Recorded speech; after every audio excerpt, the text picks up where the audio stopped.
Visual Studio Talk Show.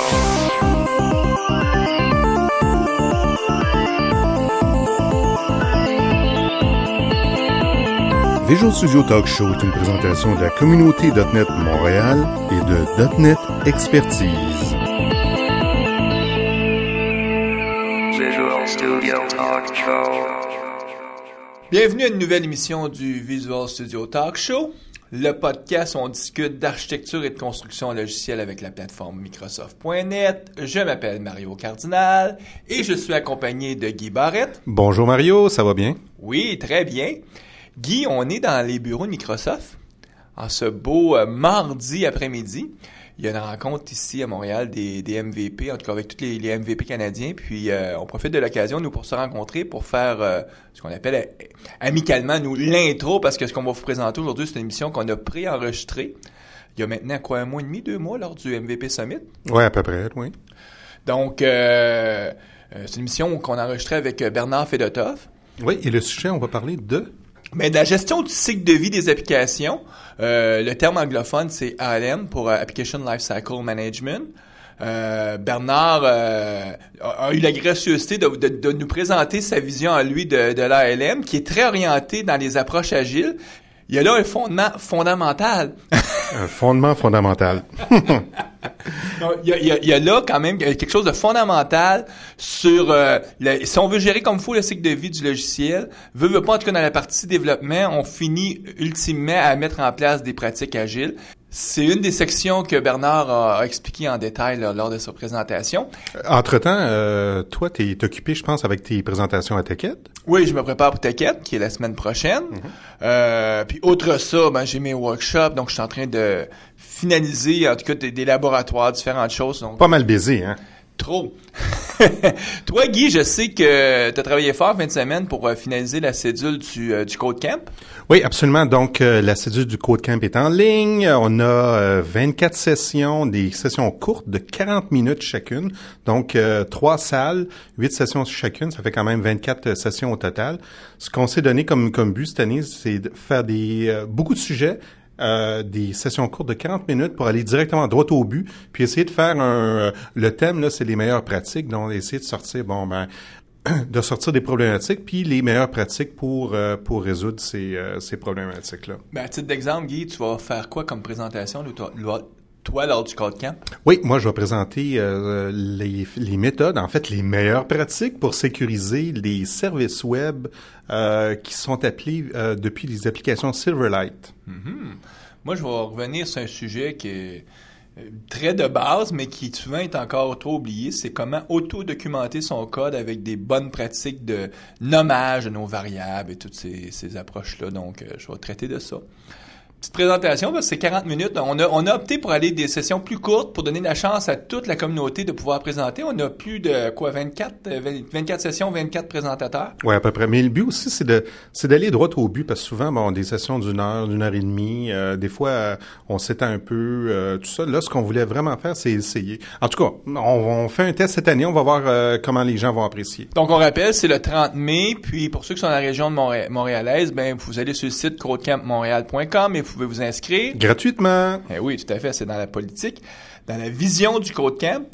Guy, écoute, je pense que sans plus tarder, on va passer à l'entrevue. On va donner la parole à notre invité, Bernard Fedotov, qui va nous parler de la gestion du cycle de vie des applications. Guy, encore une fois, nous sommes dans une chambre d'hôtel. En tout cas, on enregistre un podcast dans une chambre d'hôtel. Comme par hasard, quand on assiste à des conférences, on se retrouve souvent dans des chambres d'hôtel à enregistrer des podcasts. C'est pas parce que c'est notre premier choix, c'est le seul endroit où on trouve vraiment l'intimité pour avoir les peu de bruit ambiant. Oui, parce que les lobbies d'hôtel, là, c'est assez bruyant, merci. Puis on n'a pas encore, en tout cas, Guy et moi, on n'a pas encore le pouvoir assez grand pour convaincre les gens de Microsoft de nous offrir des salles ici à Redmond. Donc, plutôt, on a demandé à notre invité, qui est Bernard Fedotov. Bonjour Bernard. Bonjour à tous les deux. Donc, on a demandé de notre invité, est-ce qu'on peut faire l'enregistrement dans ta chambre? Puis tu as gentiment accepté en disant, oui, pas de problème. On va parler aujourd'hui, Bernard, du futur de l'ALM, Application Lifecycle Management. Bernard, t'es un habitué maintenant de l'émission. C'est ton 3e enregistrement. Oui. Puis, toi, bon, juste pour situer, on est présentement au début mars et c'est la fameuse semaine où Microsoft reçoit tous les MVP à travers la planète ainsi que les directeurs régionaux pour venir pour presque une célébration, c'est-à-dire qu'on nous présente ce qui s'en vient dans le futur. Donc, une conversation, un échange. So, on peut peut-être définir qu'est-ce qu'est un MVP. Donc, c'est le MVP Summit, donc le sommet, la conférence des MVP. Donc, MVP veut dire Most Valuable Professional. Et principalement, c'est des gens qui ont une crédibilité, qui sont reconnus dans leur communauté et qui s'impliquent dans leur communauté pour faire du transfert de connaissances. Puis, pas forcément c'est pas de la promotion de la vente, c'est vraiment... Non, parce que on est très critique envers les produits puis les technologies, puis c'est ce que Microsoft fait. De ton côté, Bernard, toi, tu es directeur régional. Oui, RD. Donc, tu couvres quelle région? La France et la Suisse romande. OK. Juste pour situer les directeurs régionaux, qu'est-ce que c'est, je sais pas, c'est quoi le positionnement d'un directeur régional par rapport à MVP, par rapport à l'équipe de vente, des choses comme ça? Bien, c'est un groupe de 120, 140 personnes Ouais. du monde, je crois que Ouais, à peu aussi, près, ouais. RD. Oui, moi je couvre la région de Montréal. Et on est plus orienté sur les business, sur les entreprises, en étant plus transversaux par rapport aux technologies. Bon, on pourrait dire que vous avez les qualités de base d'un MVP, parce que vous êtes expert aussi technologique, ces choses-là. Mais en plus, on vous reconnaît une capacité à pouvoir assister peut-être les équipes locales de vente quand ils veulent, on cherche quelqu'un qui est indépendant, qui peut donner un point de vue sur les technologies Microsoft, qui sera pas biaisé. Parce qu'on sait que par exemple pour les journaux locaux ou ces choses-là, ils veulent des fois pas avoir un avis de quelqu'un qui travaille pour Microsoft, mais quelqu'un qui est vraiment indépendant à l'externe. Oui, tout à fait. En fait, je dis souvent, on est des employés non rémunérés chez Microsoft. Donc, on est ici, début mars, et il y a à peu près 2 mois, tu m'as envoyé un courrier en disant « Mario, je vais être au MVP Summit, ce serait plaisant d'enregistrer un podcast sur le futur de l'ALM. » Donc, qu'est-ce qu'on veut dire par ALM? Eh bien, ça veut dire en anglais Application Lifecycle Management, donc la gestion de la vie d'une application, enfin du développement d'une application. C'est très large, chacun entend un petit peu ce qu'il veut. Donc moi, ce que je propose là, c'est de parler de la perception, retour d'expérience par rapport à ALM, c'est comment faire en sorte qu'une application puisse sortir dans les délais, dans les coûts, avec une bonne qualité, avec des clients contents. Donc, c'est de ça qu'on va parler. Puis je pense aussi, parce que ça t'intéresse beaucoup au produit Team System, que tu vas nous glisser un mot sur qu'est-ce qui s'en vient dans la prochaine version de Team System pour justement aider à faire toute cette gestion-là du cycle de vie de développement. La formule, Bernard, on commence toujours par situer qui est notre invité, donc ta bio et tout. On a dit déjà que tu étais un régional directeur sur la France, mais aussi beaucoup toute la partie Suisse romande. Oui, Suisse romande, Genève. Tu demeures à Annecy. Oui. Puis... Annecy en Haute-Savoie. Oui. Dans les Alpes. Dans les Alpes. Donc, pour nos auditeurs québécois qui voudraient situer un peu cette ville-là. C'est à une demi-heure de Genève, dans les Alpes, à côté du Mont-Blanc. Oh, un beau petit coin, hein? Eh oui. Des endroits plus tristes pour être dans la vie. Puis, donc, ça fait plusieurs... Toi, écoute, 14-15 ans que t'es 1996. Donc, ça fait 12 ans, 13 ans. Ça va vite, hein? Ouais, ça va vite. Puis, tes domaines d'expertise, donc tu couvres large parce que t'es comme moi, t'as des cheveux gris, donc t'es pas quelqu'un qui a commencé sa carrière il y a quelques années, là, donc t'as probablement même connu la période où est-ce qu'on faisait programme. Les OS à la main où on vous rappelle les cartes avant de développer un assembleur, le système d'exploitation. Mais ces dernières années, là, tu te concentres beaucoup plus sur justement tout ce qui touche le cycle de vie de développement, puis les produits comme Team System. Et puis le coaching d'équipe de développement pour développer les projets.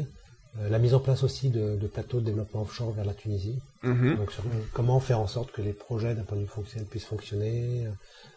Comment on fait tourner tout simplement un projet de développement. Beaucoup aussi lié avec les approches agiles. Oui, en fait que des approches agiles. Ça fait longtemps que j'ai laissé tomber les approches en chute d'eau, tout ce qui est mûrise, etc. Attendre le cahier des charges qui n'existe pas. Ça marche pas en fait.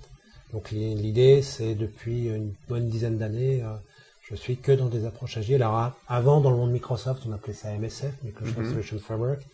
Dans une entreprise précédente que je possédais, j'avais mis en place un plateau de développement avec une méthode, avec des tentatives de mettre en place des méthodes MSF qui sont à la base des méthodes cycliques agiles, mais il manquait l'outil de base qui est aujourd'hui Team Foundation Server, qui est le serveur qui se connecte avec Visual Studio. Ça, le développement. Tu as ta propre société. Est-ce que tu peux brièvement nous dire quel genre de service que vous offrez? Alors oui, on a plutôt une activité d'indépendant. On a une société pour encadrer nos activités. On est deux dans la société, donc Christine Dubois et moi. Avant, on travaillait dans une société beaucoup plus grande qui s'appelait PS Engineering, qu'on a revendu en 2004. Et aujourd'hui, on fait des prestations d'accompagnement des équipes de développement. Christine plus dans le monde CRM. Et moi, plus dans le monde de l'architecture, développement, C#, coaching. Christine étant ta femme. Donc, vous avez vraiment... On est tous les deux RD. Oui, c'est... marrant. Donc, vous avez plus un profil qui ressemble à ce que Guy et moi on fait, nous, sur Montréal. Sur Montréal. OK. Donc, ben écoute, on fait la pause, puis on revient avec l'entrevue. Assistez aux rencontres de la communauté .NET Montréal afin de parfaire vos connaissances des technologies.net et afin de faire du réseautage. Pour l'agenda des rencontres, veuillez consulter le www.netmontréal.com. .NET Expertise est un réseau de consultants indépendants et experts dans les technologies Microsoft.net. N'hésitez pas de consulter un de nos experts en visitant le www.net-expertise.com. Bernard, Application Lifecycle Management. Si je te disais, écoute, là, on prend l'ascenseur, on a 15-20 secondes, comment tu peux essayer de présenter brièvement qu'est-ce que c'est en quelques mots? Alors, brièvement, dans un ascenseur entre le premier et le deuxième étage, je te dirais, si tu utilises Project, tu oublies Project, et tu dis comment je vais gérer mes projets de manière réussie sans avoir Project devant les yeux.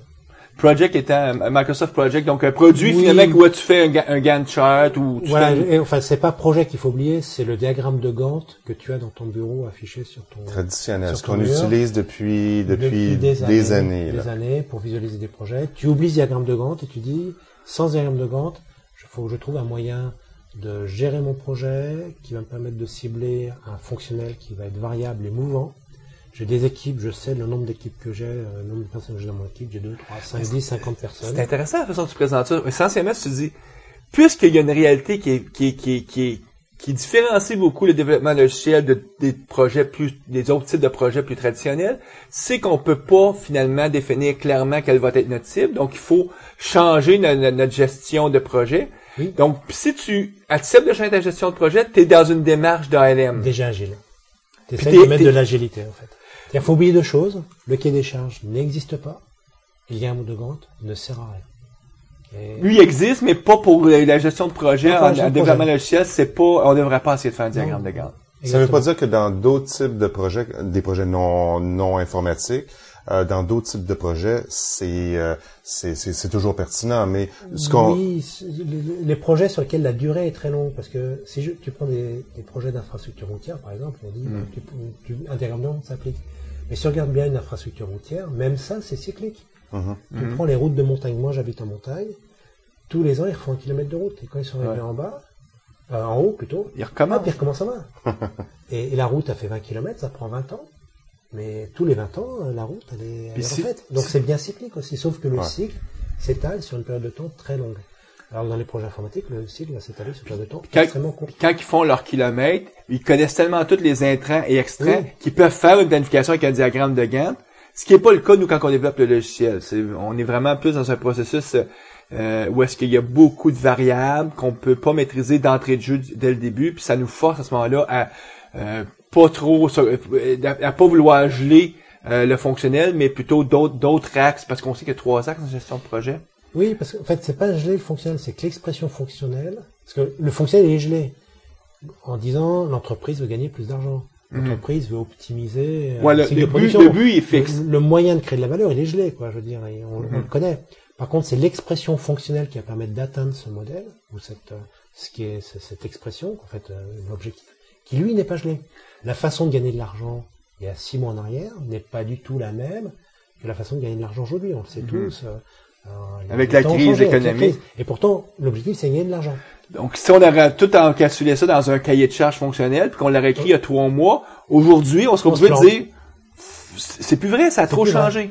Le cahier des charges a changé, mais l'objectif de gagner de l'argent, lui, n'a pas changé.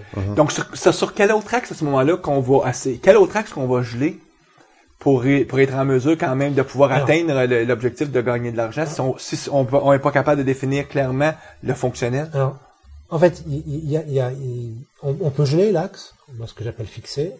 On peut le décider et on peut le rendre variable. Donc, dans une méthode agile, ce qui est gelé ou fixé, c'est le délai. Le temps. Temps. Et de toute manière, on a tous des week-ends. Le week-end, il est fixé. Les vacances sont fixées. Le soir, on rentre chez soi, c'est fixé. Donc, le temps, par définition, il est fixé. Les ressources sont décidées. Donc, on a 2, 3, 5, 10, 50 personnes pour produire un projet. Et donc, ce qui doit être variable, c'est le fonctionnel.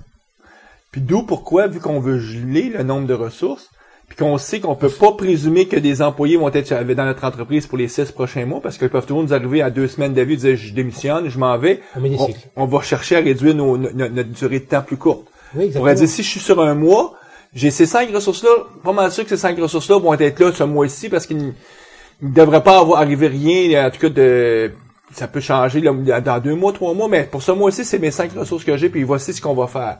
Alors, moi, je définis aussi le cycle d'une manière un petit peu, l'intérêt du cycle d'une manière un petit peu différente, c'est que tu as un projet d'une année. Globalement, si tu le gères en classique, Meurice, diagramme de Gantt, tu commences à stresser un peu à partir de 8 mois et à partir de 10 mois, à dépasser tes délais. Si tu découpes ce cycle cette année en 12 cycles d'un mois, et que tu te fixes globalement des objectifs raisonnables que tu peux faire en un mois, au bout d'un mois, tu sais si tu auras de la dérive. Tu sais comment va fonctionner le moteur, donc ton moteur de projet.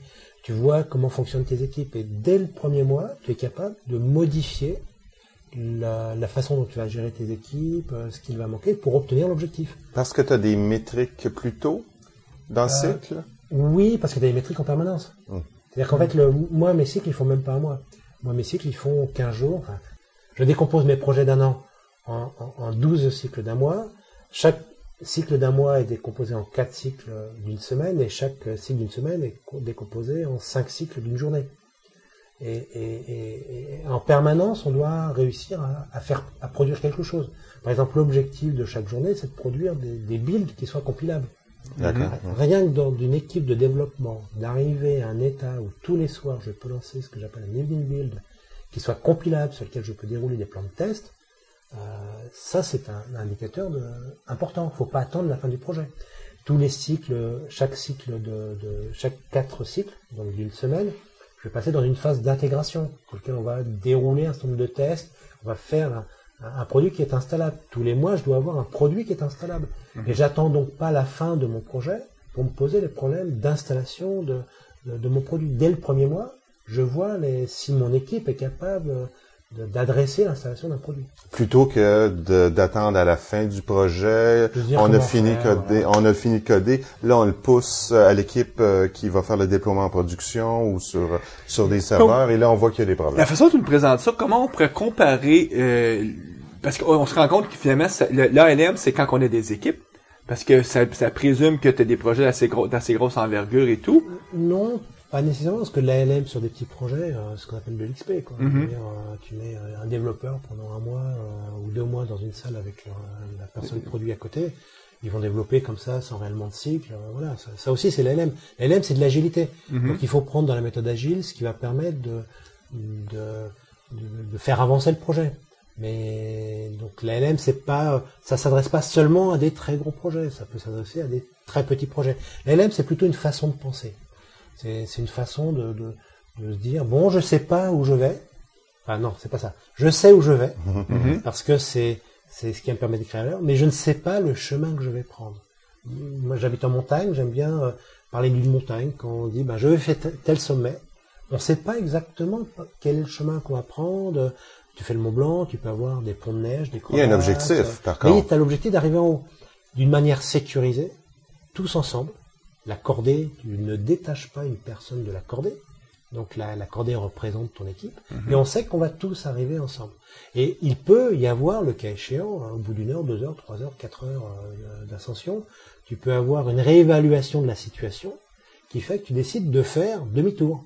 Parce que tu as une personne qui est malade, parce que tu as un mauvais temps qui arrive, parce que tu as eu une avalanche qui t'empêche de passer. C'est ça la LM. La LM, c'est la réévaluation en permanence avec des indicateurs qui te rendent ton projet visible, d'où tu en es dans ton projet, quel est ton roadmap, et est-ce que tu vas pouvoir tenir le projet. Puis avec une vision que de l'application, justement, elle a un cycle de vie, et qui fait que tu vas demander livrer une version 1, une version 2, version 3, puis tu vas la maîtriser de bout en bout. Je sais qu'il y a des gens dans l'industrie, même qu'eux disent, l'ALM, je le vois plus vaste que ça, c'est-à-dire que ils vont dire, moi, je prends mon portfolio d'applications, puis j'essaie même de voir comment je peux les gérer. Toi, t'es pas quelqu'un qui partagerait ce point de vue-là. Tu prends plus l'application elle-même. Je prends le scope de l'application. Ça veut pas dire qu'une application qui peut être très vaste, peut être décomposée en sous-projets dépendants. Mais l'objectif de l'ALM, c'est d'obtenir un scope qui est mesurable dans un délai déterminé. C'est pas une méthode qui va te permettre de consolider des applications à droite, à gauche, en termes de coûts, etc. Ça, tu prends Project Server, ça le fait très bien. Mais c'est pas l'objectif de l'ALM. L'objectif de l'ALM, c'est de mener au succès une équipe de développement. Et ça, il n'y a pas, je veux dire, ça n'a rien à voir avec Project Server, ça n'a rien à voir avec des consolidations de coûts. C'est de se dire, très rapidement, d'avoir une certitude que ton équipe va être capable d'aller au bout. Aujourd'hui, dans les projets informatiques, nous n'avons pas cette certitude. On arrive souvent à la fin avec une méthode classique de Gantt, à la fin du projet, le développeur dit, ouais, mais attends, moi, ça fait 6 mois que je sais que de toute manière, on ira dans le mur. Parce qu'on n'avait pas tel problème de compétences, parce que, voilà, je l'ai dit, etc., mais personne ne m'a écouté.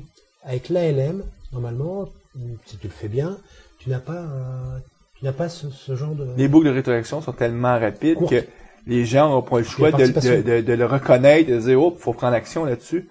Oui. C'est pourquoi souvent on n'écoute pas, c'est que on n'a pas de boucle de rétroaction, donc les gens peuvent se fermer les oreilles et dire j'ai pas entendu ce qu'il m'a dit. J'ai pas entendu, voilà, exactement. Tandis que là, au bout d'1 mois, ou 2 mois, au 2e mois, au 3e mois... Au bout de 3 semaines, au bout de 15 jours, tu vois si ton moteur projet fonctionne. Et avec justement des plateformes comme Team Foundation Server et Team System, tu as les métriques, un Cubolab, etc. Alors j'aimerais quand même revenir à une différence entre le diagramme de Gantt et l'approche ALM. Et pourquoi le diagramme de Gantt ou une approche par projet n'est pas adapté à l'ALM. Alors le diagramme de Gantt, c'est ces petites phases, tu dessines, ça fait beau, c'est ces tâches, etc. Tu cumules tes tâches et puis tu obtiens ton délai. Justement dans l'ALM, le délai est une contrainte. Tu dois sortir dans 6 mois, dans 1 an, un produit qui va faire de l'argent. On est tous payés tous les mois, c'est une contrainte, tous les mois on doit recevoir notre salaire. Si tu prends un diagramme de Gantt, ton délai devient un résultat. Le délai, c'est le cumul du temps que tu estimes pour faire chacune des phases, et tu cumules tout ça et ça te donne ton délai. Mais le délai n'est pas un résultat, le délai est une contrainte. Rien que le fait d'intégrer dans sa tête qu'un délai devient une contrainte, tu vois, tu commences à changer. Deuxième problème du diagramme de Gantt, c'est que le focus, l'équipe va se concentrer sur la résolution des tâches. Or, dans un projet informatique, c'est pas le focus principal. Le focus principal, c'est la qualité, c'est la résolution des bugs. Et dans un diagramme de Gantt, on ne fait pas rentrer les bugs. Les bugs, ils sont soulevés par les tests unitaires, par les gens qui regardent, etc. Donc, ça veut dire que si on est dans une tâche et qu'on a 50 bugs à résoudre, on va d'abord essayer de résoudre les 50 bugs, quitte à décaler la résolution de la tâche. Et puis, un autre élément aussi qui est important dans le diagramme de Gantt, c'est que la tâche, on ne sait pas faire une tâche d'1 heure ou de 2 heures. Et des bugs, ça prend 1 heure ou 2 heures. Donc, on fait une tâche commune de débugage, parce qu'on sait. Et comme on ne sait pas le faire, on va dire, on va avoir un cycle de débugage. Mais à la fin, normalement. Ce qui est une bêtise. Parce que le débugage, c'est quelque chose qui doit être fait en permanence. On doit d'abord réduire la file d'attente des bugs avant d'attaquer les tâches. Parce que si on laisse les bugs dans l'application, que tu as 4, 5, 10 développeurs, tu arrives à un produit qui ne marche jamais. Et des développeurs qui sont pas contents, qui passent leur temps à attendre un build. Et d'ailleurs, tu peux pas faire de build parce que tu as plein de bugs. Donc pour toutes ces raisons-là, on voit bien qu'avec une approche ALM, on a des angles d'attaque du projet qui sont différents. Et bien évidemment, des métriques différentes, de façon de visualiser le projet. Mais il y a des choses que l'ALM présume que tu vas... en tout cas, il y a des solutions qui sont quasiment maintenant des meilleures pratiques que l'ALM met de l'avant, comme par exemple d'avoir un build automatisé que tu roules au moins toutes les nuits. Ça, c'est un moyen. C'est pas un objectif. Mais c'est un moyen, justement... Donc, peux-tu nous parler de quelques-uns de ces moyens-là qui font maintenant partie quasiment du vécu de quand on utilise un outil d'A&M? Alors, il y a des moyens qui sont méthodologiques, après il y a des moyens technologiques. Okay. Pour moi, quand tu mets une approche LM, il y a un moyen, il y a le fonctionnel. Fonctionnel, faut pas l'oublier. Quand tu dis à un client que le fonctionnel est variable, le client il bondit. Parce que, oui, son fonctionnel, il est pas variable, lui, il est fixe. Et pourtant, on sait tous qu'en fin de projet, c'est vachement variable, parce que quand il voit ce qui était livré, faut le changer. Donc c'est bien variable. Il faut réussir à capter en permanence le fonctionnel qui va correspondre au cycle. Parce qu'on s'y reconnaît finalement que le fonctionnel va être en perpétuel changement. Donc ça nous prend par rapport à un objectif. Ça nous prend un outil de rétroaction pour ramasser ces changements-là, pour les mettre en place. Sinon, on n'arrivera jamais à être...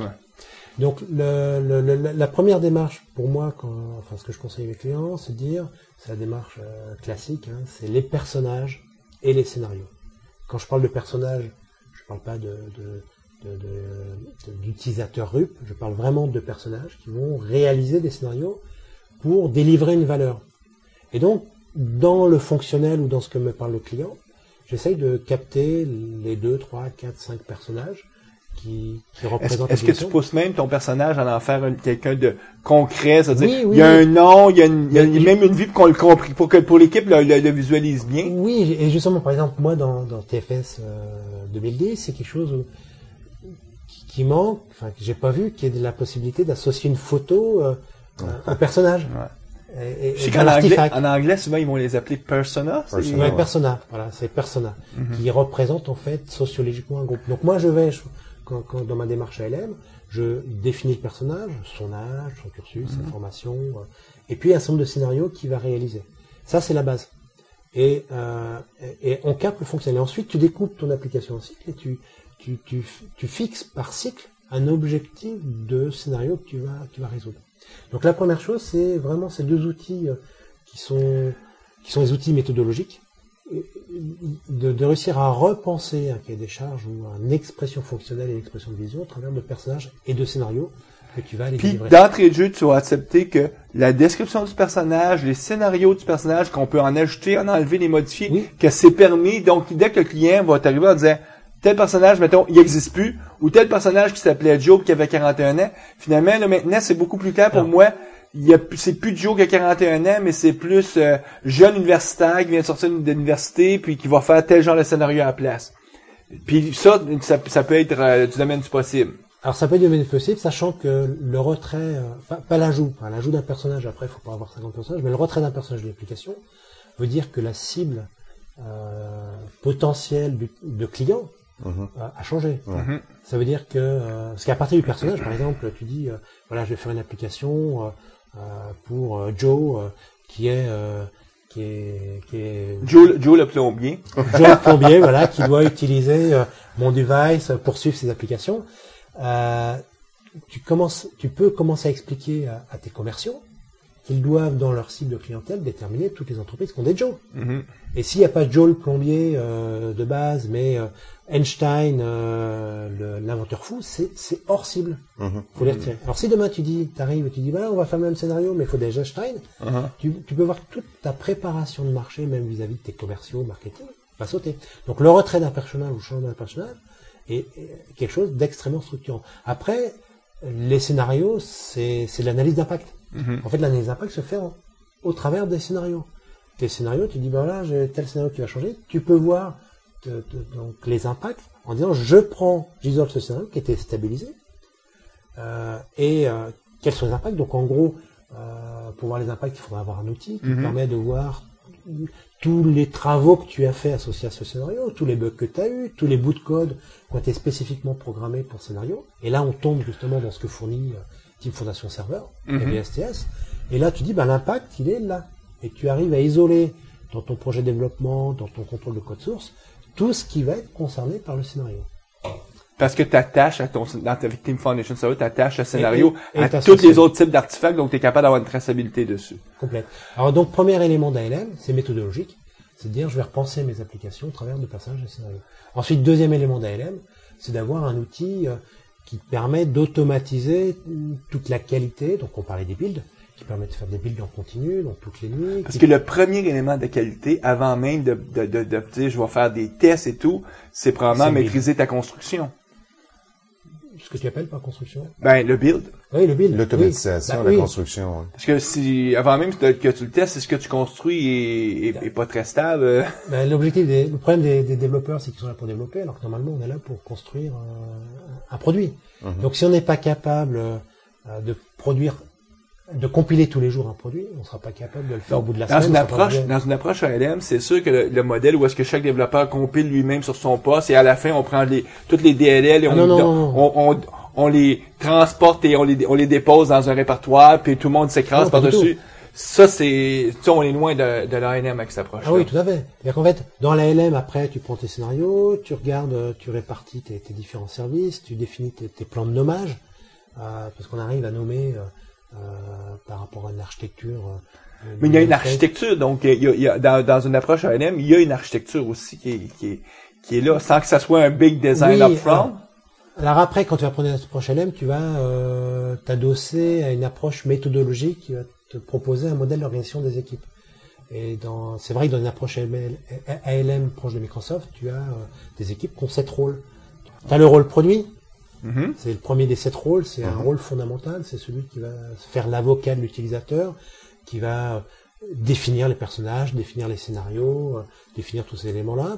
Et le rôle programme qui est en fin de compte celui qui va décider ce qu'il y a dans l'application, qui va cadencer la façon dont le produit va être réalisé. Et d'ailleurs, le rôle produit et le rôle programme, ils se tapent dessus. Enfin, c'est un rôle conflictuel. Donc, normalement, dans une approche LM... Est-ce qu'on pourrait dire que le rôle programme, c'est ce qu'on souvent va appeler gestion de projet? Ou il faut pas l'appeler gestion de projet? Alors moi, j'aime pas l'appeler gestion de projet parce que gestion de projet, en France, c'est associé à Meurize, c'est celui qui prend toutes les décisions et d'ailleurs, c'est celui qui décide. Alors, c'est vrai que ça ressemble à la gestion de projet, mais la gestion de projet, j'aime bien la faire d'une manière consensuelle. Donc, c'est plus un facilitateur qu'un gestionnaire de projet, mais qui a comme cible, lui, d'arriver à que le produit existe un jour, qu'il soit construit. Qu'il soit construit, voilà. Qu'il soit construit, mais il se bat en permanence avec le rôle produit. Le rôle produit va défendre en permanence sa vision et le programme va défendre en permanence le fait qu'il doit le réaliser. Puis qu'il n'y a pas assez de budget, puis il n'y a pas assez de ressources, puis il n'y a pas assez de temps. Ensuite, il y a le rôle architecte.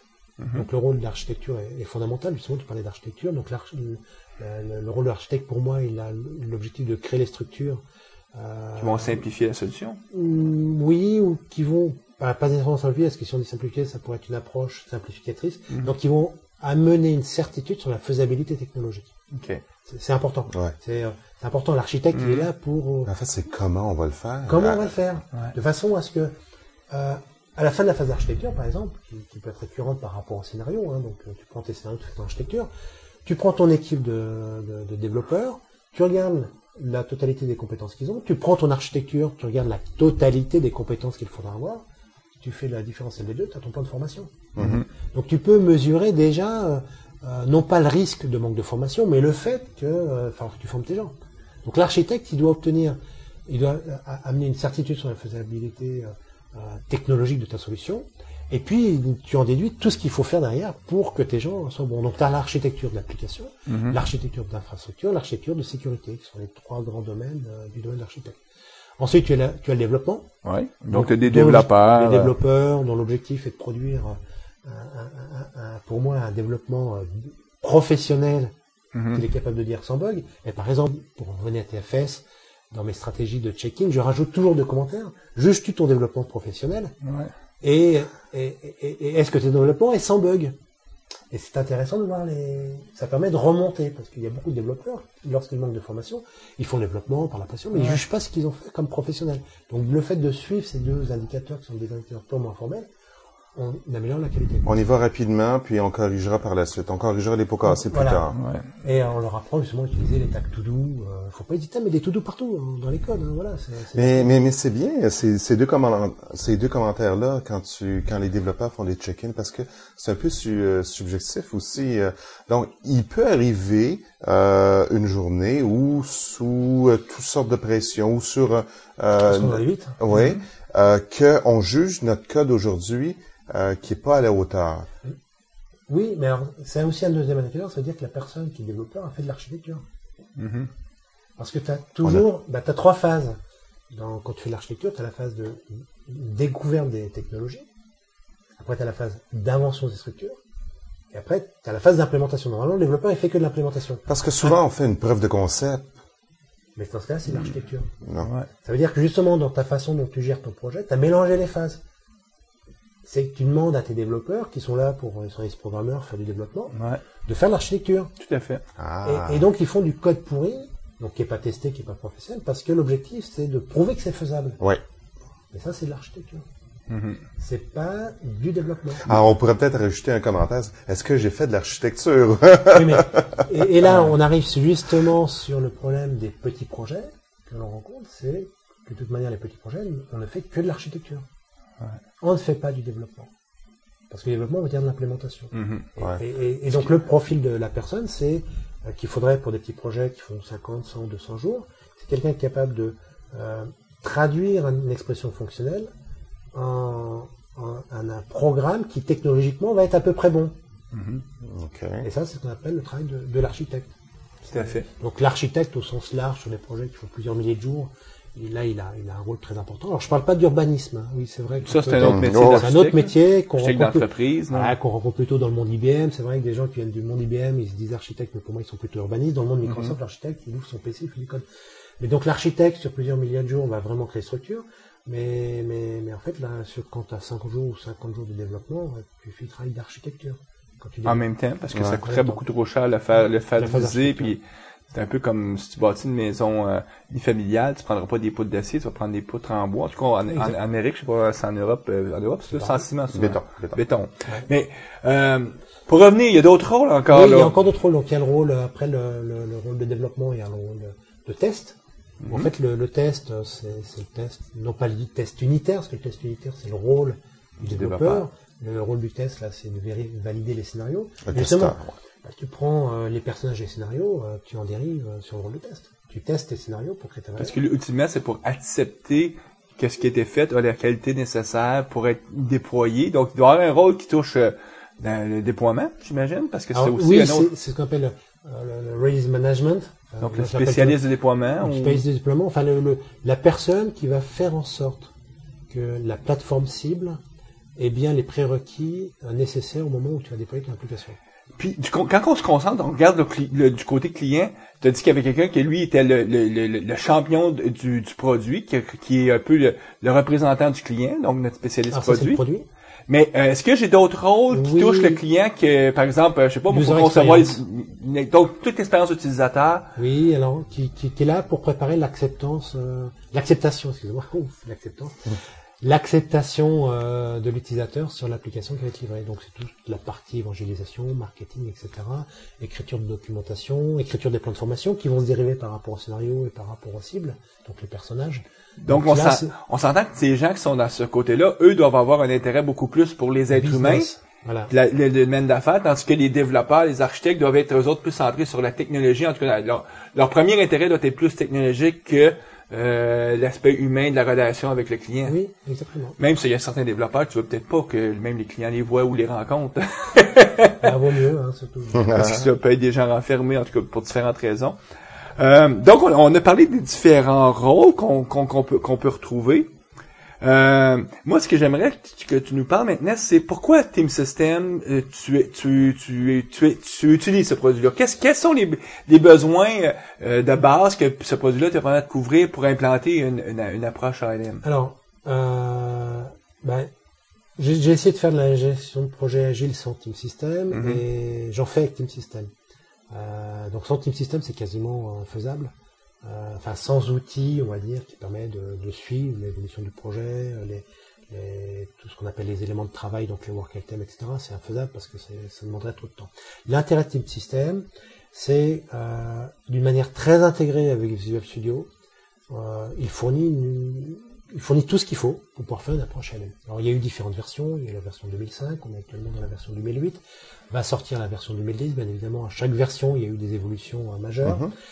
Dans la version 2008, elle est très bien, il manque des choses, mais elle est déjà très bien. Donc qu'est-ce qu'on va trouver comme premier élément important, c'est ce qu'on appelle des work items. Team System, en gros, va capter tout ce qui se passe sur le projet. les bugs, les tâches. Avec un minimum d'efforts. C'est surtout Avec ça. un minimum d'efforts. Contrairement à quand tu prenais, mettons, un autre produit, comme un produit de gestion de projet, où là, t'es comme toujours en train de dédoubler, il faut que tu t'assures. Tandis que là, c'est pendant que tu fais ton travail. Oui, lui, c'est plutôt d'ailleurs un produit d'accompagnement du projet, qui est un produit de gestion de projet. Ouais. C'est-à-dire que ta gestion de projet est basée sur les résultats qui sont fournis par le produit. Mais par exemple, tu fais une réunion d'analyse fonctionnelle, moi je note pas sur une feuille de papier tout ce qui est exprimé. Quoi. Le client me dit, ah tiens, ça serait bien que l'application puisse supporter 10 000 utilisateurs. Pouf, c'est ce qu'on appelle un QoS. Pouf, je saisis un QoS, Quality of Service de 10 000 utilisateurs. Je sais pas où je vais le mettre, mais ça y est, il est dedans. Ça donne ce qu'on appelle un work item. Il me dit, il faut que quelqu'un travaille sur tel élément, valide ça. Pouf, je saisis. Donc je saisis tout. Un élément qui est important justement à comprendre avec TFS, c'est que les work items, ce qu'on appelle les work items qui sont enregistrés, doivent pas être trop longs. Sinon, on tombe dans une démarche Gantt. Donc un work item pour un développeur doit faire 3, 4, 5, 6 work items par jour. Ça permet, quand on a 5 ou 10 développeurs qui font 3, 4, 5, 6 work items par jour, très rapidement de pouvoir suivre comment fonctionne le work item. Par exemple, la vélocité du projet. Combien de work items on fait par jour? Tu as 10 000 work items à faire, tu en fais 10 par jour, tu sais qu'il faut 1000 jours. Mais on peut pas quand même avoir une seule liste pour les 10 000 items. Il doit y avoir une forme de structure hiérarchique quand même que tu dois utiliser toi pour être capable de décomposer et comprendre le problème que tu cherches à résoudre. En 2008, on n'a pas cette vision. Justement, c'est un des problèmes. On peut lier les work items entre eux avec le lien. En 2008, on peut pas dire, je prends mon scénario et je regarde par rapport à mon scénario la totalité des work items, les tâches, les bugs, les trucs, etc. Tout ce qui a été, tous ces estimés qui sont dépendants. 2010 apporte cette vision hiérarchique. Et ce qui est fondamental, justement, parce que comme tout va être drivé par rapport à un scénario, en 2008, je pourrais imaginer de clôturer, de dire qu'un scénario est clôturé, alors qu'il reste des bugs qui sont associés à ça. Puis ce qui est intéressant, c'est que toi, le produit, le serveur de développement, Team Foundation Server, la première utilité, pourquoi tu veux l'avoir, c'est pas pour gérer tes codes sources, qui est souvent la raison principale pour beaucoup d'organisations. Ils disent, nous, on prend TFS parce que ça gère notre code source. Oui, tu vas le faire, mais c'est pas ça ta première raison. Ta première raison, c'est la gestion de tes items de travail, de tes work items. Oui, des work items, et surtout, après, de toute l'analyse des work items. C'est-à-dire que le work item, il y a différents types de work items en fonction des méthodes que l'on prend, et on peut d'ailleurs rajouter, en personnalisant la méthode, ces work items. En plus, c'est ça. On a fait des émissions où est-ce qu'on expliquait à nos auditeurs que tu peux modifier tout. Mais il y a des systèmes de travail classiques qu'on retrouve. Oui. Le fameux bug, ça en est un. Une activité de travail, ça en est un autre. La tâche, le scénario, tous ces trucs-là sont des thèmes classiques.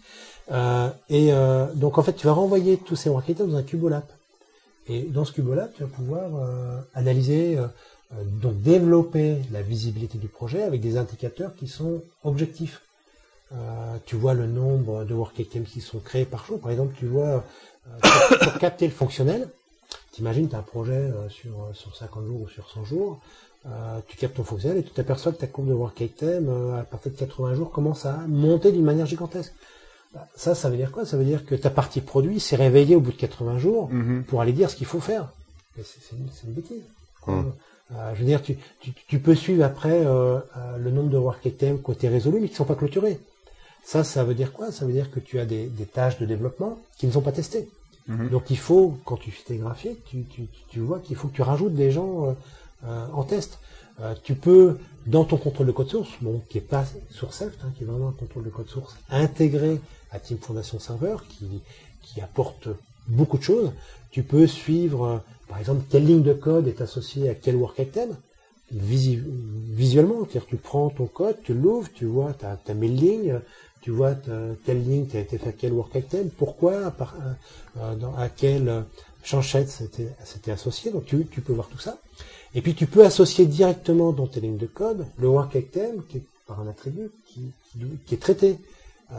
Donc ce qui te permet après de pouvoir suivre en termes de qualité quelles sont les parties de ton code qui ont été testées, non testées, la couverture de code par rapport à ton par rapport à ton organisation d'application, la couverture de code par rapport aux différents éléments. Enfin, tu arrives à tout visualiser.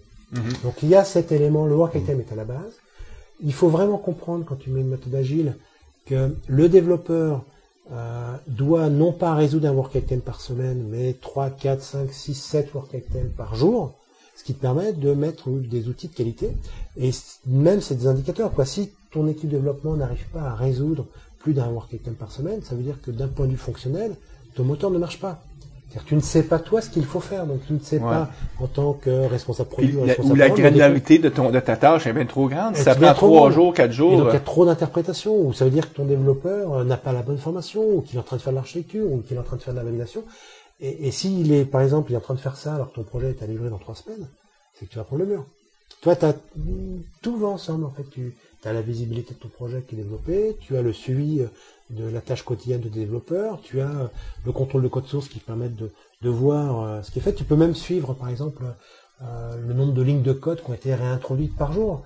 Tu as ton projet qui arrive en livraison théoriquement dans 15 jours, tu t'aperçois que le nombre de lignes de code qui a été changé grandit d'un coup.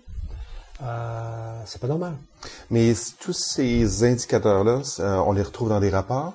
Oui, tu les retrouves dans des rapports. Tu as livré avec Team Foundation. Là, on est en train de passer maintenant sur Team Foundation Server. Tu viens de livrer avec Team Foundation Server 2008, en version 2010. Tu en as encore plus. Tu as d'autres mécanismes qui ont été mis en place. Mais avec 2008, un ensemble de rapports qui fonctionnent sur Reporting Services, qui font des requêtes MDX sur le Cubolab, qui permettent de sortir des graphiques, des leads, plein de rapports dans tous les sens que tu peux repersonnaliser. Oh, tu viens de mentionner quelque chose, un Cubolab. Oui. Donc, qu'est-ce qui se retrouve dans mon cube? Toutes les dimensions de ton projet. Donc, à chaque fois qu'un développeur va faire un check-in de son code, va associer un item de travail, cette information-là est stockée dans le cube. Oui, tout ce que tu fais est historisé. Donc, par exemple, ce qui veut dire que c'est très difficile de détruire. Un work item n'est jamais détruit. Un work item est clôturé ou est rouvert. Un projet n'est jamais détruit. Enfin, tu peux pas détruire. Tu peux que clôturer. Et donc, tout ce qui se passe sur ton projet va être suivi et va alimenter un Cubolab qui va être recalculé une fois par jour, 2 fois par jour. Et les rapports vont aller voir dans le Cubolab ce qui se passe. Donc l'information est stockée au fur et à mesure, sans beaucoup de travail. Oui, tu n'as aucun travail à faire. C'est automatique. Le serveur fait ça. Comment? Le serveur fait ça le serveur fait ça pour toi. Contrairement à un système, par exemple, où à la fin de la journée, le développeur liste, je sais pas moi, dans une interface web, là, tout ce qu'il a fait, ça lui prend peut-être une demi-heure, 3/4 d'heure, remplir tout ça. Là, ça se fait automatiquement. Alors, là, ça le fait automatiquement, sachant que dans les approches LM, on n'a pas d'approche individuelle par développeur. Donc, tu peux le faire. Tu peux sortir par jour ce qui était. C'est important ce que tu dis, c'est que on pourrait sortir ces données-là, mais on ne cherchera pas à regarder qu'est-ce que Guy Barrette a fait spécifiquement hier. On va regarder plus mon équipe de développement, puis le projet dans son ensemble. Comment il fonctionne, comment le moteur fonctionne. Est-ce que l'équipe fonctionne bien? Est-ce que les gens se sentent bien? En gros, tu le vois instantanément. Mais les développeurs, comment ils perçoivent? Est-ce qu'ils perçoivent comme un gros Big Brother là qui est en train de les espionner? Ou c'est quelque chose qui nous permet d'avoir des indicateurs plus rapidement et ça va finalement le développeur va en bénéficier? Alors, le développeur comprend vite qu'il va en bénéficier. Il faut 1 heure de présentation des opérations. Parce qu'en fait, on appuie directement sur ce qui ne va pas marcher dans le projet. Donc on va plutôt aider le développeur à visualiser ses manques par rapport au projet. Ou peut-être à appuyer ses demandes. Oui, alors et lui permettre de remonter d'ailleurs. Un des éléments aussi de l'approche LM, c'est que la communication doit être inconditionnelle entre les différents membres de l'équipe. Et donc voilà, on met en place tous ces outils. Si par exemple le développeur disait, cette tâche-là ou cette fonctionnalité-là, on est dans le champ, ça va prendre, c'est trop complexe ou il y a quelque chose qui fonctionnera pas, puis on va pouvoir rapidement avoir la métrique qui va nous dire oui, effectivement. Ça marche pas. Ça marche pas. Effectivement. Donc là, tu nous parles avec Visual Studio et Team Foundation Server 2008. Voici certaines des fonctionnalités que tu peux faire. Je sais que tu voulais nous parler beaucoup du futur de l'ALM. Donc, dans une vision aussi de où s'en va le produit Team Foundation Server et Team System. Donc, est-ce que tu peux nous glisser ou nous en parler un peu de qu'est-ce qui s'en vient dans la version 2010 puis qui va aider à améliorer encore plus notre maîtrise de l'ALM? Ce qui va réellement aider dans la version 2010 par rapport à la version 2008, c'est l'introduction de la vision hiérarchique à tous les niveaux. Donc, l'hiérarchie des systèmes de travail, ça, c'est clé pour vraiment amener la gestion, justement, du processus avec une précision beaucoup plus grande qu'on l'a aujourd'hui. Puis aujourd'hui, on a juste des listes plates. Oui, on a des listes plates avec des liens, et c'est vrai qu'il y a un très gros effort sur les projets un peu complexes, un très gros effort à faire par le programme manager pour consolider toutes ces informations. Bon, ça serait possible de développer une vue dans Visual Studio, une vue hiérarchique des éléments de travail en version 2008. Bon, ça n'a pas été fait. Mais en 2010, il y a cet apport. Il y a un Cubolab qui a été modifié aussi, donc d'autres rapports avec qui sont basés d'ailleurs sur les services Excel, donc les Excel Services. Donc il y a d'autres rapports qui vont être produits avec d'autres métriques. Beaucoup plus souples. Donc plus de visibilité. Beaucoup plus de visibilité encore que ce que l'on a en 2008. Beaucoup plus de visibilité, et puis une visibilité aussi beaucoup plus accessible pour le manager de projet au sens responsable de projet Meurice qui voudrait croiser ces informations. Donc bon, comme c'est les Excel Services, il est capable de charger le rapport, de le modifier dans Excel, de refaire ses croisements, etc. Donc d'aller voir ce qui ne fonctionne pas. Est-ce qu'on peut dire aussi que du côté l'outil de travail Visual Studio, oui. On peut s'entendre pour le rôle de développeur, que ce soit développeur .NET ou même développeur de base de données, il y avait une bonne couverture pour être capable d'aider cette personne-là, mais pour d'autres rôles, que ce soit l'architecte, les testeurs, c'était assez faible. Enfin, c'était très marketing. Alors c'est vrai que alors avant de parler des outils pour architectes, ouais. Il y a quand même un détail aussi, c'est actuellement TFS 2008 est pas monoprojet, mais est une collection de monoprojets. Ouais. C'est-à-dire qu'on pouvait gérer plusieurs projets sur TFS 2008. Individuellement. Visuellement, oui. Individuellement. Mais on pouvait pas, on a eu des difficultés à organiser les projets complexes où il y a quand même une dépendance entre certains projets, mais ils sont bien séparés. Une dépendance fonctionnelle parce qu'ils appartiennent au même groupe, mais ce sont des projets qui en termes d'éléments de travail, sont séparés.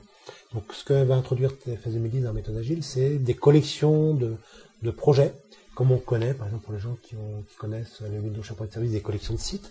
Ça ressemble un petit peu, conceptuellement. Dans ces collections de projets-là, qu'est-ce qui va être partagé par les projets à ce moment-là? Est-ce qu'il y a des choses où chaque projet va être vraiment totalement indépendant? Mais non, il y a des choses partagées. Par exemple, les stratégies, qui vont être mises en place pour le check-in, les stratégies de build, les définitions, le reporting, Donc, on va pouvoir faire de la consolidation de rapports. Faire de la consolidation beaucoup plus simplement. Donc, ça permettrait de compartimenter des éléments d'un grand projet. D'un grand projet. Voilà, on doit décomposer. D'ailleurs, n'importe quel projet un peu complexe, une partie cliente, une partie serveur, une partie service, une partie base de données, le logiciel d'installation, puis une petite partie qui correspond à un projet que moi j'appelle le Scratch. On fait tous les tests. Tout ça, c'est partie du même projet. Donc, actuellement, dans TFS 2008, on est obligé d'ouvrir des projets séparés. Et donc, de dupliquer toutes les stratégies de projet en projet. Là, en TFS 2008, on n'aura pas. Maintenant, pour revenir à ta question sur les architectes, oui, il y avait des outils d'architecture dans TFS 2008. Non, ils n'étaient pas utilisables. Donc, enfin, bon, ils sont bien en démonstration. T'étais très gentil envers ces outils-là, je pense. C'est bon, pourri. Oui, ça correspond pas à la réalité des architectes. Absolument. En 2010, de ce que l'on a vu, ça paraît très prometteur. Bon, il y a des outils, moi, qui me manquaient, qui sont très simples, hein, des outils pour dessiner les namespaces, par exemple, pour dessiner les namespaces, etc. Donc, toutes tes fameuses couches, donc les différentes couches, la division, qui te permettent de définir tes plans de nommage. Donc ça, moi, actuellement, je le faisais pas dans Visio, je le faisais dans PowerPoint. Et puis je faisais un copier-coller sur le site wiki.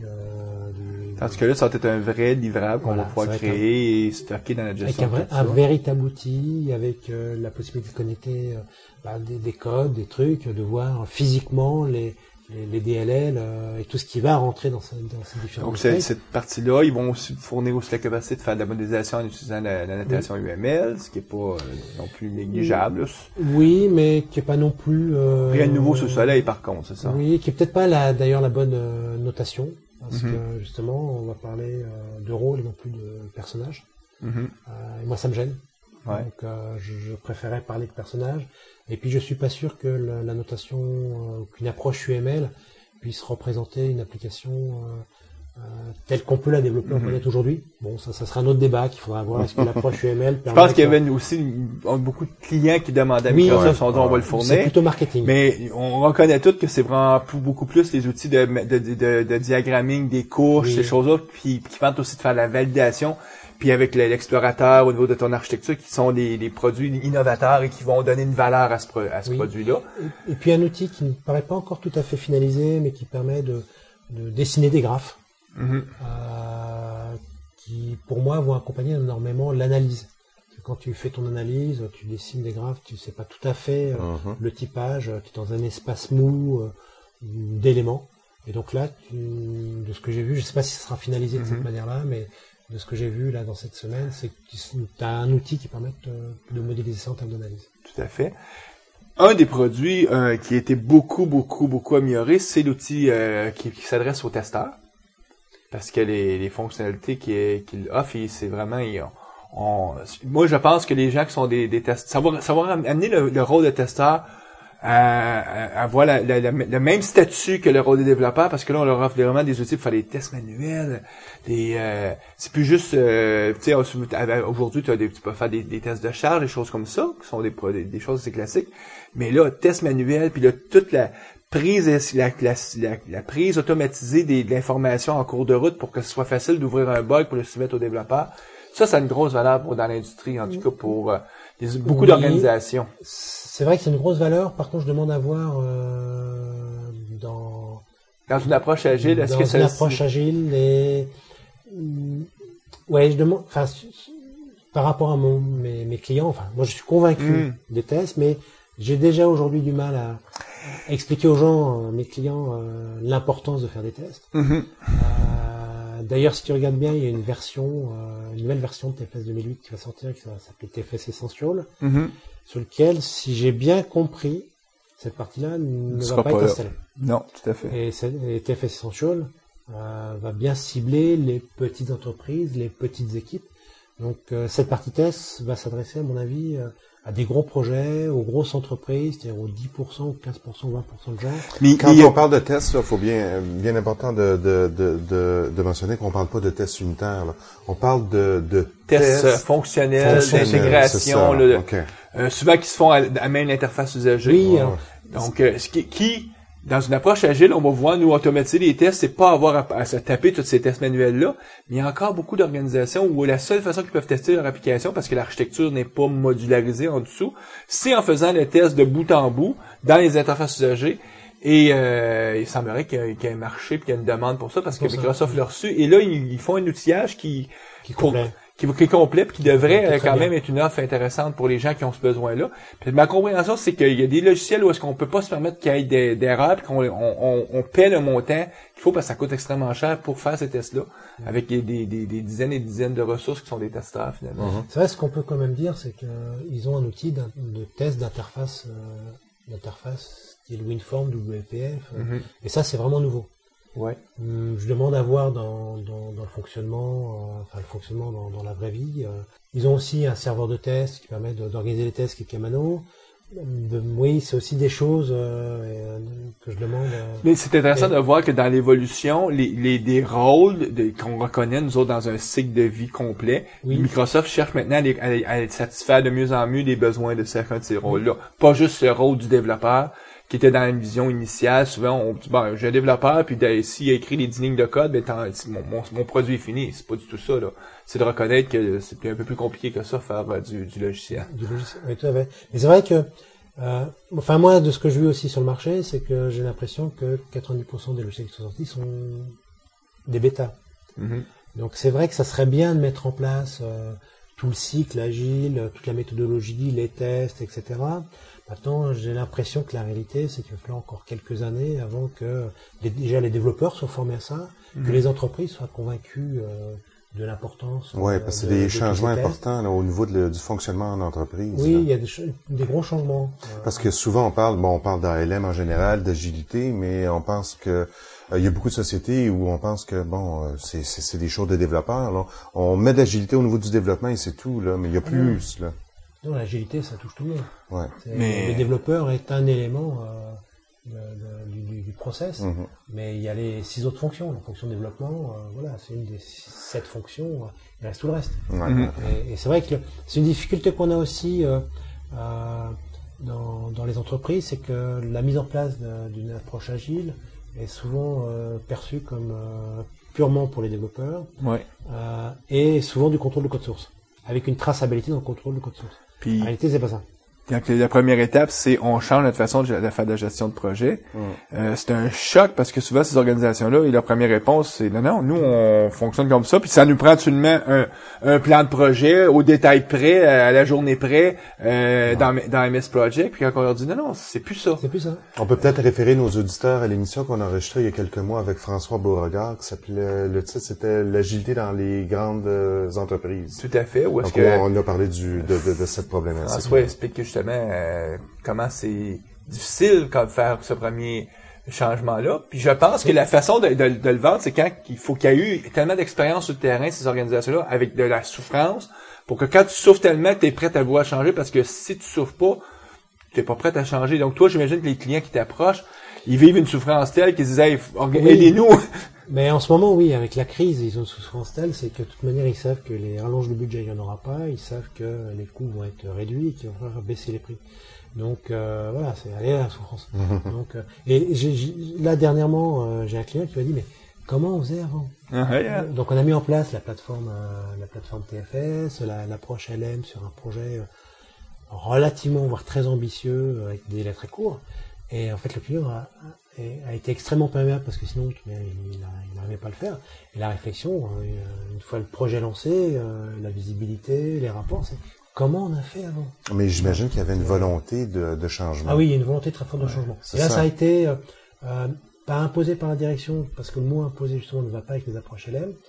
Ça a été fortement décidé par la direction et pas tant donné justement les développeurs ont vu au travers de l'approche LM un moyen pour eux d'illustrer le fait qu'ils ne croyaient pas au projet. Et donc on a fait rencontrer la direction et les développeurs et ça a permis de faire un compromis, un consensus. Les développeurs ont compris qu'il y avait un roadmap à suivre, mais peut-être pas tout à fait le même que ce qu'ils avaient retour développé, etc. Et la direction a mieux vu le projet. Ça, c'est intéressant ce que tu mentionnes parce que souvent, le point de vue, en tant que développeur, j'ai pas toute l'information, j'ai pas tout l'historique de ce projet-là, pourquoi on veut faire ce projet-là. Il me manque des éléments d'information pour que je puisse soit lever des drapeaux quand il y a des problèmes. Donc c'est un aspect intéressant. Puis du côté de la direction, ben aussi on a le point de vue du développeur qui technologiquement. Souvent du côté de la direction, il y a une ignorance de ce que c'est faire du développement logiciel. Par exemple, si tu commences en développement logiciel puis que tu fais développer une version 1 d'un produit, elle peut être faite sans des bonnes approches, puis la souffrance sera pas perceptible. La souffrance, ça va arriver quand? C'est quand tu vas avoir déployé ta version 1, puis que là, tu vas faire des changements, tu vas faire évoluer, ou là, tu te rends compte que tu es quasiment rendu dans un soc qui t'immobilise où tu n'es plus capable de rien changer. La seule solution, c'est faut que je jette aux poubelles et que je recommence. Donc, puis tu l'as dit, là aujourd'hui, là, il n'y a plus. Quand on est riche, qu'on a beaucoup d'argent, on peut peut-être jeter, mais quand on n'a plus cette facilité-là, on se repose la question en disant est-ce que je peux construire d'une façon où est-ce que je vais être capable à moindre coût après ça faire évoluer et changer. Ce qui veut pas dire des fois que la solution de dire je construis quelque chose qui est jetable n'est pas un bon choix. Ça peut être un choix, mais faut que tu le saches. Oui, faut le savoir. Mais là, dans ce cas-là, tu n'utiliseras pas l'approche A&M pour ce projet-là. Tu vas le sortir, tu vas le faire dans un mode... Tu peux prendre la LM, hein. T'as pas le même critère de qualité. Oui, tout à fait, c'est vrai. Ce qui est important, c'est que le client soit content, que l'application soit de qualité que tu demandes. Acceptable. Que tes développeurs soient pas trop stressés.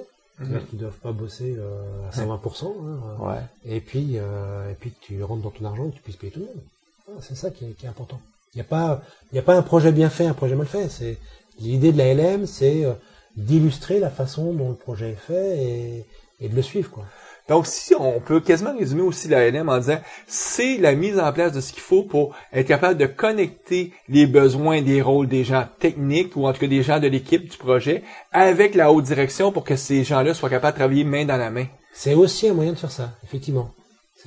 Ne serait-ce que parce qu'un développeur qui voit quelque chose qui va pas, il saisit un work item.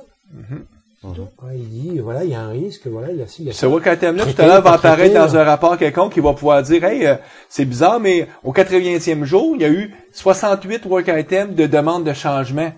Qu'est-ce qui se passe? Puis là, la personne va pouvoir dire, comment ça fait qu'il y a des demandes de changement? Qu'est-ce qui se passe avec mon client? Et pourquoi là, tu vous dis, c'est parce qu'ils viennent de se réveiller, ils viennent de se rendre compte que, ils n'avaient pas mis les efforts pendant les 3 premiers mois, puis qu'on leur a donné une version que là, ils se rendent compte qu'il faut qu'ils nous disent les efforts. Donc, mais la direction va avoir une visibilité là-dessus. Ce qu'en temps normal, elle n'aura pas. En plus de ça, objective. Et le client aussi. L'idéal, c'est aussi d'ouvrir la plateforme à ALM au client. Oui, de façon à ce que lui-même puisse voir l'évolution du projet. Il faut que les entreprises soient préparées à faire ça aussi. Ouais, ça demande la culture. Écoute, Bernard, on te remercie. En terminant, est-ce que tu as quelque chose que tu voudrais partager avec nos auditeurs, que ça soit en lien avec Visual Studio 2010 ou l'ALM? Écoute, oui, il y a plusieurs façons de trouver de l'information. Il y a déjà il y a le site web de 2010 de Microsoft. Il y a une version d'essai bêta qui va ressortir là très rapidement. Donc on va mettre le lien sur la page. Il y a aussi la PDC, le site de la PDC. Vous avez dont vous avez déjà parlé à l'émission, sur lequel il y a pas mal de conférences sur tous ces sujets-là. Et puis pour spécifiquement les ISV, parmi les auditeurs, il y a ISV voulant dire les Independent Software Vendors. Ce que j'ai compris de ce que tu nous as parlé, dans ton offre de service, toi, tu travailles beaucoup plus avec des ISV peut-être que des entreprises qui font du développement interne. Non, les deux, 50-50. Donc, je travaille avec les équipes informatiques. Donc, je travaille avec des gens qui ont des équipes de développement. Donc, ça peut être ISV, comme ça peut être entreprises qui ont 5, 10, 15 ans de développeurs. Donc pour les ISV, il y a un programme de formation qui s'appelle Métro, qui est organisé par Microsoft. Donc, c'est semi-public.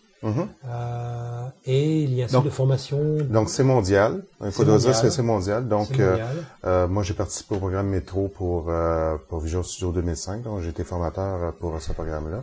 Mais c'est mondial. Donc, pour les ISV, c'est de contacter leur... Ça, on n'a pas comme un lien URL qu'on peut donner. Non.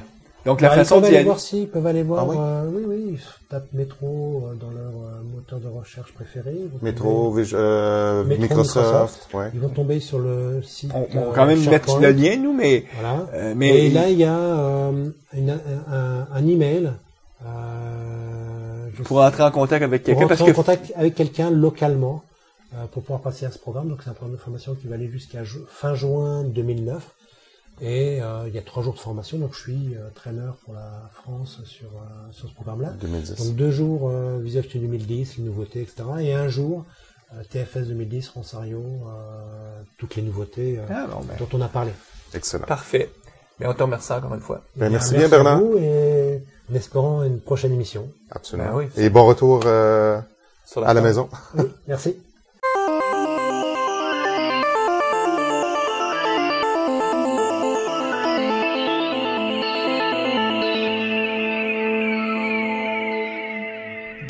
Il est maintenant dans notre émission de discuter des actualités. Est-ce qu'il y en a cette semaine? J'ai pas grand-chose. En fait, au niveau de développement en tant que tel, il y a la sortie du Release Candidate de Windows 7 qui est sorti. Donc, pour ceux qui voudraient tester le logiciel, on peut maintenant le télécharger. Je l'ai installé sur un de mes postes, mon petit Acer. Ça fonctionne quand même assez bien. J'ai une question pour toi, Guy. Est-ce que tu as fait une réinstallation from scratch ou tu as opté pour le petit truc pour réussir à faire une mise à jour? J'ai fait le petit truc pour faire la mise à jour. En fait, ce que Microsoft recommande, c'est de faire une installation from scratch parce qu'eux autres récoltent des métriques sur comment l'installation fonctionne, tout ça. Donc, ils suggèrent fortement de faire une installation là à partir nu, de là, zéro. À partir de zéro. Donc, il y a ça qui est sorti, et il y a aussi le Service Pack, le dernier Service Pack de Office. Donc, moi qui travaille beaucoup avec Outlook, il y a beaucoup de désagréments au niveau de performance. Outlook qui se ferme pas bien quand on ferme le logiciel. Puis il y a beaucoup de problèmes de performance qui ont été réglés avec ce Service Pack-là. Donc, si vous êtes comme moi, vous avez des problèmes de performance ou de vous chialez de temps en temps après votre Outlook, essayez de télécharger le dernier Service Pack d'Office. On va lancer un concours. Quelle est l'application que vous n'avez jamais chialé contre? Si je peux m'exprimer comme ça, c'est-à-dire qu'il y a, en tout cas, surtout les applications à Microsoft Office, il reste toujours un jour dans notre année où est-ce on choque après eux autres. Ouais, ben surtout pour me faire un peu l'avocat du diable aussi, Outlook, il y a beaucoup de add-ins qui viennent se greffer, des fois sans qu'on le sache. Par exemple, si vous installez Snagit, le logiciel de capture d'écran, ben il y a un add-in qui s'installe. Mais là, tous ces add-ins-là, des fois, c'est eux la problématique. Oui, puis t'as raison. Puis moi, là, ça, c'est une pratique qui m'horripille. Parce que t'installes le logiciel, ils te le disent pas, hein, ils te demandent nulle part, puis pouf, ils te placent le add-in dans Outlook, le add-in dans ton Internet Explorer, le add-in dans toutes les applications. Ils t'ont même pas donné le choix. Puis là, tu te retrouves à avoir c'est du bruit parce que très souvent, toi, tu le veux pas. Puis, en plus, ça fait souvent flancher ton application parce que c'est pas toutes les add-ins qui sont bien bâtis. Puis, en tout cas, je trouve que ça devient quasiment malhonnête. Ça ressemble un peu à certains logiciels gratuits qu'on peut télécharger, installer, et nulle part on nous demande si on leur permet d'installer le Google Bar, parce que les autres ils ont des petites royautés qui leur reviennent, puis là on nous permet pas de le faire. Donc moi ça me pue au nez, ces pratiques-là. Donc, si vous allez dans les add-in de votre Outlook, là, vous pouvez en désinstaller quelques-uns. Suite à ça, les activités de la communauté .NET de Montréal. Donc, le 19, c'est un mardi. On a Stephen Forte qui va nous parler de Data Access Acts et Shortcuts. Stephen Forte qui vient de New York, qui est un conférencier... émérite, pour le dire. Puis... lui, il va arriver justement. C'est une des présentations qu'il va faire à TechEd. Mm-hmm. Donc, on a la chance de l'avoir ici à Montréal. Il aime bien ça, des nouveautés. Je pense qu'on trouve toujours moyen d'avoir beaucoup de plaisir avec Steven. Donc, ouais. Le lendemain, on a une présentation TFS, donc Team Foundation Server. Wes McDonald va nous parler de Getting the Most Out of Visual Studio Team Build. Donc, tout ce qui est le système de build dans TFS. Wes McDonald, qui est de la région d'Ottawa, MVP Team System, va nous parler de tout ce qui est le serveur de build, là, finalement. Oui, donc, comment programmer ces builds? Donc, faire la programmation avec des angle brackets, si je prends le terme anglais, ou en tout cas du code XML, parce que c'est ça, des builds dans TFS. Et suite à ça, nous, le 1er juin, Mario et moi, on va parler de Azure, Microsoft Azure. Donc, on va faire une introduction, voir qu'est-ce que ça mange en hiver, là, cette affaire-là de Microsoft Azure. Comment on perçoit ça? En tout cas, où on voit des points positifs, des points un peu moins positifs. Oui, puis on va essayer de couvrir aussi les principes qui est en arrière du cloud computing. Là, c'est bien beau d'expliquer c'est quoi Azure, là, mais c'est quoi les principes, puis quels seraient les avantages et aussi certains désavantages là pour les sociétés finalement. Donc ça nous fait un mois de mai assez occupé parce que bon, outre le fait qu'on a Steven et Wes qui viennent nous visiter, la fin de semaine suivante c'est le Code Camp le 30 mai et le 1er le lundi suivant, nous on vous parle d'Azure. Donc on s'y est occupé. Oui. Donc, sur ça? On va vous souhaiter bonne programmation, bonne architecture et on vous revoit dans 2 semaines. On va parler avec François Vigeant de Performance Point Server, donc de l'application Performance Point qui, je ne devrais pas dire server parce que c'est une application qui vient se greffer soit à SharePoint ou qu'on peut installer en autonome. Donc, on va discuter de fond en large de ce nouveau produit de Microsoft. Au revoir.